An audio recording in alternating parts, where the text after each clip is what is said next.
Rwby, Volume 5, Episode 13, Downfall. What happens? We start off with Rwby and Yang tussling with Emerald and Mercury. Jean takes a moment to confusingly explain his semblance to Nora, while Ren gets wrecked by Hazel. Weiss wakes up, and now Hazel's back to fighting Ozpin. Nora joins the fray and gets a power boost from Hazel's dust. After Oz explains Hazel's semblance, Nora sends him through a wall, revealing Adam and the White Fang outside. Blake shows up with, the whole of Menagerie and the local police. We take a second to see that Weiss has healed up significantly, and then go back outside to see Ilya has disabled all of Adam's bombs. Blake gives Adam a good whack on the head, and the Faunus start to fight. Weiss pulls Hazel back into the building with her Lancer summon, and then everyone stops to just look at Blake for a moment. Yang ditches her robo-arm and jumps down the elevator shaft, while Blake just goes back outside. Down in the vault, Cinder spells everything out for us, and then she and Raven have a big ol' fight, during which Raven explains that Cinder's grim arm doesn't have any aura to protect it, the vault starts to fall apart, and Vernal uses her last moments to shoot Cinder. This allows Raven the chance to teleport behind her, say nothing personnel kid, and send her off a cliff, frozen in ice. Raven then opens up the vault just as Yang shows up. Oh, nifty! A fight! Better have Mercury stop trying so he can mock Rwby for no reason. Uh-oh. Literally, Mercury just does this so Rwby can have her too cool for school comeback. Whatever it takes to shut you up. Giving your protagonist edgy one-liners doesn't fix the fact you've made her totally irrelevant to the plot. Is this supposed to be the end of Ruby's learning to fight hand-to-hand arc? A single headbutt? I can't tell if the writers intend for this to be the arc's conclusion or if it's just a step in the right direction for her. We've only gotten one scene for this. Forcing in this headbutt to show Ruby's improved feels lazy and lackluster. Uh-oh, forgot to actually let Rwby have an arc again. Better just throw in a single attack to prove she's a hand-to-hand aficionado now. I'm amazed at how efficiently they fucked this part up. The way Jean explains his semblance is unbelievably confusing. The way Jean talks makes it unclear if this is actually his semblance or not. It feels more like I'm using my aura to amplify hers. So, are you just giving her your aura? Or is your semblance the ability to give away aura? They clarify all this in Volume 6, but their insistence on explaining the science behind Jean's semblance only resulted in confusing the message. Why is Ren fighting Hazel alone? What happened to Crow, Oz, and Leo? Though this is a good point to mention how impressed I am with everyone's performances this episode. While almost the whole cast did pretty well, I want to give special praise for Neith Ohm and Samantha Ireland. Gold star. Jean, what's happening? Everyone's fighting and the camera needs to stay on us instead. That's annoying. Joking aside, there actually is a decent amount of action this episode. What a novel concept for an action anime.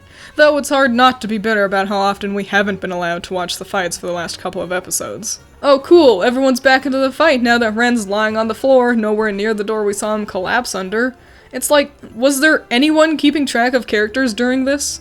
People disappear and teleport so often it's like an encounter full of Abras. It's weird that Nora is just now joining this fight when we can hear her yelling at shit off screen right after she leaves Jean and Weiss. I'm low-key annoyed I hadn't thought of using Hazel's dusty stuff to give Nora a boost. This is a cool moment. It's fun when the characters actually get to use their abilities, and this is a cool way to utilize Nora's semblance in relation to Hazel's. He can't feel pain, but he also can't hurt her, as long as he's using electric dust. Getting to see these two tanks have a super-powered brawl sounds awesome! Too bad they just have her hit him once then. Time to be pedantic. The inability to feel pain would not affect a person's ability to withstand damage. Just because you can't feel that it hurts, doesn't mean you're not hurt. Hazel's semblance just makes it so he can't tell if he's in danger. They try to remedy this by bullshitting the excuse of, He recharges his aura faster than I've ever seen. but that doesn't really change anything. Hazel recharging his aura quickly is unconnected to his semblance of not feeling pain. They've convoluted their mechanics of aura and semblances to the point that they're hard to follow. Jean's semblance makes no sense without further explanation into both mechanics, and Hazel just seems to have two semblances because he gets special super fast aura healing for no reason except that it makes his actual semblance useful. Yeah, make sure you juice up with more dust and then just stand around outside. It's not like anyone's gonna take this opportunity to shoot you or something. I sure am glad we have a moment where we get to look at everyone being tired. Yeah, except I feel like we're forgetting something. Hello, darkness, my old friend.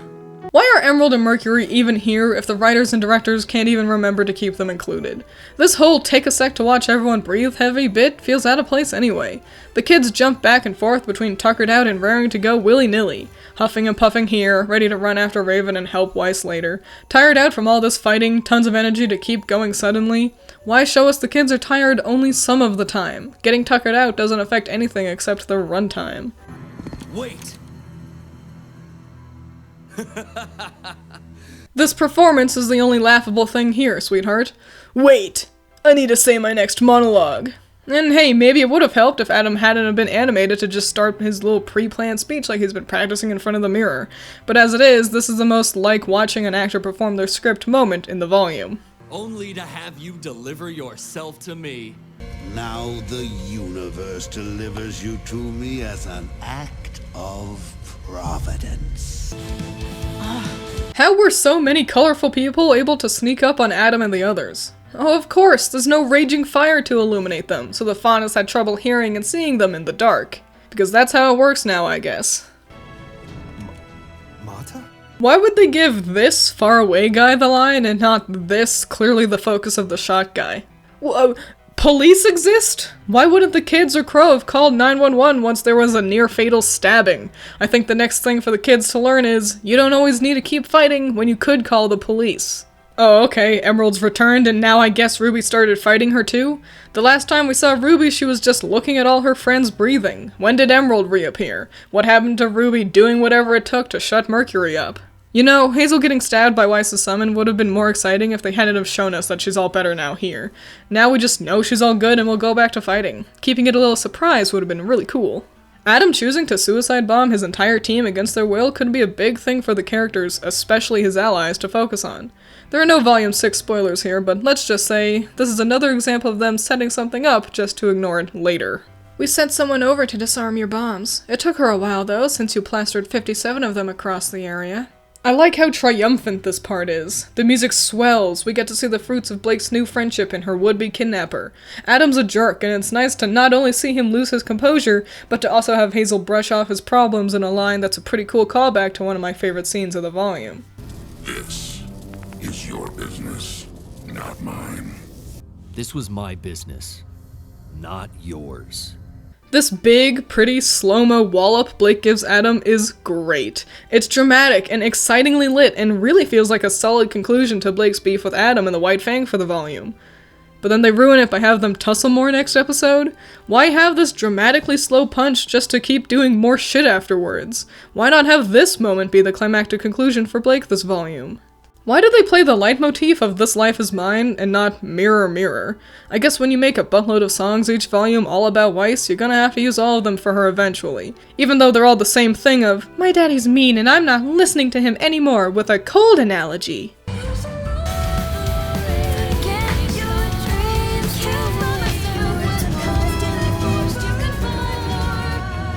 What the fuck is this dumb stance Weiss has taken on? She looks so easy to push over with her legs crossed like that.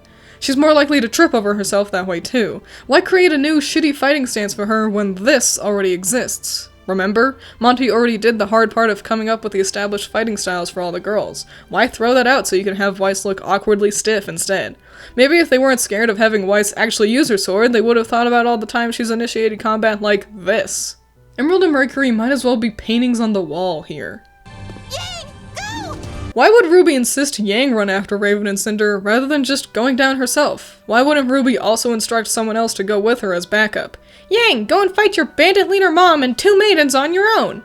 It seems like Rwby just read the script and knew the writers wanted to have Yang talk with Raven next episode. Why set anything up believably when you could just have your characters make irrational decisions to force your timeline of events into happening? Maybe if anyone tried to fucking shoot her with the guns you're all carrying, Emerald and Mercury could have done a better job of keeping Yang away from the elevator. At this rate, I wouldn't be surprised if Volume 7 started with an exposition dump on how every single bullet in existence stopped working and now no one can use their guns. It would result in no difference to the show at this point. Similar to Ruby's headbutt, I can't tell if this is supposed to be the conclusion to Yang's arc of just stop using your semblance. They treat it like it's a big moment, but I don't really know why. Yang's been flaring up her eyes all volume, hitting Shady Guy, using it in her tussle with the bandits, when talking to Raven, when talking to her friends. The only time she's chilled out has been this whole event, and she's been getting her ass kicked. Hazel's busied himself with sitting around on the floor. Leo's disappeared from the encounter long ago, and Raven, Cinder, and Vernal are all down in the vault. With just Emerald and Mercury to deal with, Yang could have fought them and easily won with her team of 7 friends. Even if Hazel did get involved, Crow and Ozpin would probably continue to fend him off, leaving Rwby, Weiss, Jean, Ren, and Nora to help Yang handle Emerald and Mercury.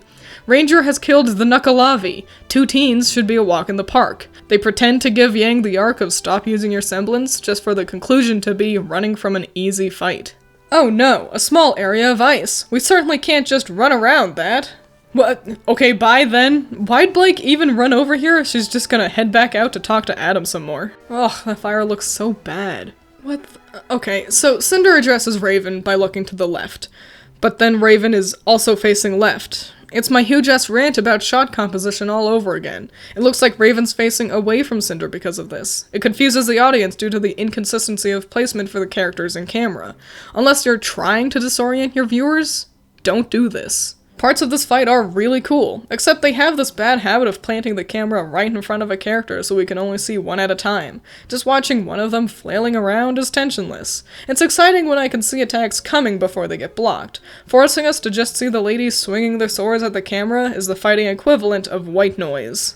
Make sure you never try to target Cinder's arm, even though you're the one who gets to explain it's unprotected. Why tell us this and then do nothing with it?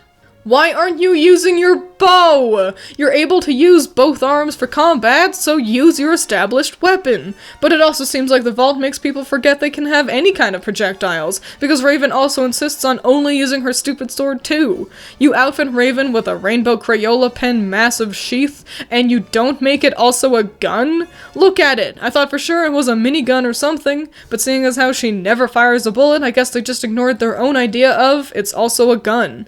Guns and arrows aside, why aren't they using their maiden powers? They have control over any element, but instead of shooting fire at each other, or trying to freeze each other, or electrocuting each other, or literally anything, they just hit their swords together a bunch. Having rocks and colors fly around them doesn't do anything. You've made an encounter where effectively 2 avatars are fighting to the death, and they never use their abilities during the fight. Just like their maiden power, semblances are also out the window. Raven could teleport to Vernal to get the jump on Cinder. She could run to Yang or Tai when things get tough just to return to Vernal for a sneak attack. But nope, she just swings her sword around. Speaking of semblances, what even is Cinder's? Is it the fire shit we've seen her do? I thought that was maiden power, or just dust. There's no semblance section on her wiki page. I assume her fire was supposed to be her semblance, but then they made the maidens and turned her fire into maiden magic, and then just never went about making a new one for her. By all accounts, we've never seen her semblance, and the creators show no sign of actually letting her have one. What's the point of having Raven use different sword colors? Like, it's so you can tell who's who from a distance. Oops, they look really similar and it's hard to tell them apart sometimes. But picking a different color doesn't seem to do anything. Shouldn't the yellow one shock Cinder? Shouldn't the blue one make her cold? I guess doing that would mean having to put some actual thought into the fight, rather than just show them hitting their weapons together at a distance. This part where they take each other's swords is dumb. Why keep randomly swinging away when Cinder could instead just toss Raven's weapon over the cliff edge? And then they make really big swords and it's dramatic and slow, and then they hit the big swords together once at a distance and that's it. What? Why would they have this stupid build-up to the big dumb bleach swords just to immediately have them shatter? Once again, they seem to think simply proposing this new element to the encounter was enough, without ever actually using it. Gonna be real, I completely forgot Cinder's arm can suck out maiden power. She just, like, never uses it. And yeah, she hasn't gotten a lot of screen time with her arm revealed, but I just don't understand what Cinder's doing anymore. Why make a plan to team up with Raven and Vernal if you're just gonna try to kill them and take their power anyway? Attack at the bandit camp. We've seen you sleuth around before. If you know where they are, just jump them in the middle of the night. Oh no, she teamed up with them so she could get access to Rwby at Haven. Raven was her ticket to the school. Or she could have gotten a ride with Hazel, who also showed up at the exact same time. Hell, even if Cinder's not smart enough to consider all that, why isolate herself with Raven and Vernal before executing her attack? Take them both out in the elevator where they can't run away. Or even better, don't bring Raven. Cinder thought Vernal was the maiden. Raven insisted on coming to Haven so she could kill Crow. Keep Raven occupied with her brother, and while she's distracted, lure Vernal down the elevator where she's easy pickings. Yes, doing it this way is more exciting, but for being always one step ahead and everything's going according to plan, Cinder sure is dumb. What, Chilly Feet forces you to stop trying to suck out Raven's oh-so-desired power? I swear a fly in the room would be enough to halt the whole cast's actions. Why does Cinder look so goofy when she flies? Why is she twisted into this awkward position? We interrupted the discussion of this fight to talk about the soundtrack. So, music is subjective. It's like the most subjective form of art out there. Different people like and hate songs for different reasons, and no one's really right or wrong about it. There is no perfect song, and there is no worst ever song. Someone will like or dislike any given piece of music, and that's okay. We're all allowed to have our opinions. But this is my video, so we're gonna talk about mine. I hate All Things Must Die. Its stupid, edgy, on-the-nose lyrics sound like a 12-year-old was told to write a cool rock song, complete with just talking about death while using a bunch of metaphors. My friends and I used this song as a joke when we encountered try-hard edgelords in shows or games. One of Jeff's signature elements to his music is to write syllable-heavy lyrics and then tries to force Casey to get them all out on time to the music, which you'll be glad to know is also present here. This forces Casey to do her best Mushmouth impression. Are people gonna get that reference? This forces Casey to do her best Boomhauer impression. She has to rush through the loaded lyrics to be able to get them all out in time, resulting in a mumbly mess of hard to understand.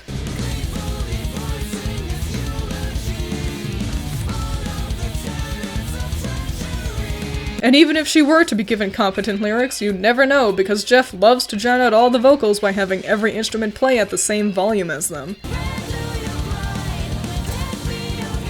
This level of quality is an embarrassment when Jeff's composed some really solid songs before. Red Like Roses Parts 1 and 2, Mirror Mirror, From Shadows, I Burn, Caffeine, Dream Come True, It's My Turn, Neon, Divide, Bumblebee. It just seems obvious to me that Jeff was simply told, make a cool song for Cinder and Raven to fight to. With no real direction or interest, he shat out an unfocused mess where the lyrics are effectively just saying what's happening on screen. And it's a shame, really, because when the directors actually work with Jeff, you get things like this. The garbage song would at least be passable if the fight wasn't incidental to how it sounds. Remember back when Monty would animate a fight in time with the music?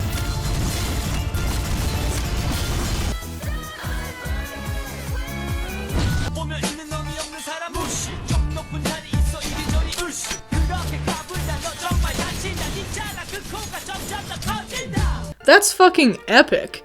It makes the hits feel good, it gives the fights a rhythm to follow, rather than just zipping around, swinging wildly.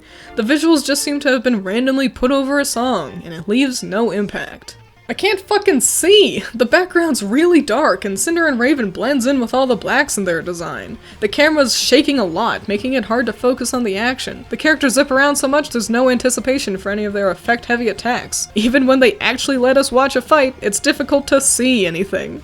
If you were stronger or more clever, then maybe you'd remember to watch your back. And I thought Cinder telegraphed her attacks too obviously. Why did Vernal crawl all the way over there? She was downed near the door and then decided to just drag herself off to the side? Why? Maybe she didn't want Raven to have to stand next to her dead body while she opened the door and talked to Yang. Raven and Vernal are clearly the best combatants here because they actually work together.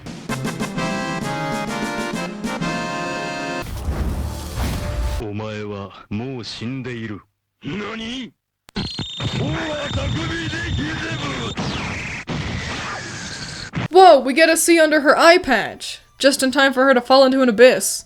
I don't think a single person thought this would be the last of Cinder. I know I hoped it wouldn't be. Killing off the most well-established villain, unbeknownst to the heroes, just sounds like a foolish move. Again, I'm not gonna mention any spoilers for the next volume, but taking a look at Volume 6 promotional poster, makes me pretty confident we'll be seeing her again. Although she really should be dead. Aura's broken, completely frozen, fell really far. I mean, these characters don't really need a landing strategy, they seem to be able to survive any fall from any height, but her aura, it's like broken now, so she's vulnerable, I think? Or is she immediately recharging it? Maybe her semblance is that she's immune to being frozen and dropped off a cliff. This is nice. The door opening feels big and important. The glowing and the slow way the door opens makes it seem special and magical. And the inside, the dusty, ethereal-looking effect makes it feel like a totally different universe. Is this still Remnant, or is it some other dimension? They've really nailed the look of the vault for it to live up to all the gravitas around it. How did Yang get around the gate? Hell, how'd she survive the fall down an elevator shaft? And so, that was Downfall. If feel like I kind of tore apart this episode. It's really not that bad of an episode. The plot actually moves forward, and we finally get to see a fight happen. However, the first half of the episode feels sluggish and unfocused, to the point that it's hard to remember what even happened. Blake's stand against Adam is nice, and makes you feel happy that things are working out for our heroes. But then they just put that conclusion on hold for no reason, so they can all twirl their weapons at each other for a bit next episode. The arduous amounts of characters disappearing and teleporting takes a toll on the flow of events as well, leading to things kind of just happening without any sort of connection to each other. Blake hits Adam, Weiss is all healed, then everyone sees Blake. Then even though Blake only acknowledged Yang, Ruby tells her to go fight the baddies alone. Then Blake leaves again. Weiss is still healed, remember? Look, she even poses again for you. It's all just so jumbled and confused, as if the writers had limited time to finish the script and just ran in without thinking about the flow of events. I also really went in on this fight as well, but this is the final battle of the volume. It's being judged alongside fights like Cinder vs. Pyrrha, or Blake and Sun vs. Torchwick. And yeah, there have definitely been worse fights, but this one's just kind of disappointing. You have two angry magical maidens with weather powers, semblances, and cool weapons fight each other, and you just have them hit their swords together? You have a whole world of potential laid out in front of you to make a mind-blowing action sequence, and the coolest thing you can come up with is give them big swords for 20 seconds? It's just lackluster, you know? It's fun seeing the tides turn for the better with the complete reunion of Team Rwby. It's a nice change from all the nothing getting done in the last 2 episodes, but it's also definitely a case of stumbling right at the finish line. The unorganized first half leaves events with no weight or payoff, but the episode's real downfall is the squandered potential for the volume's climactic final battle.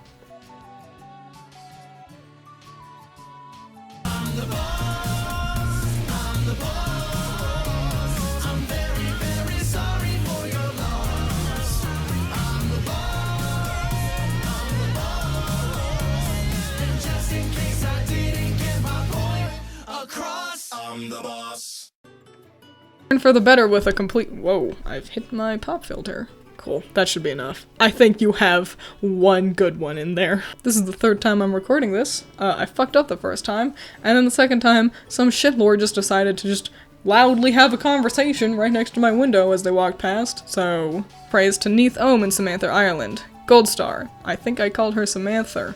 I think I really fucked it up. Like, that whole paragraph. I'm gonna say it to you again. I was going to anyway.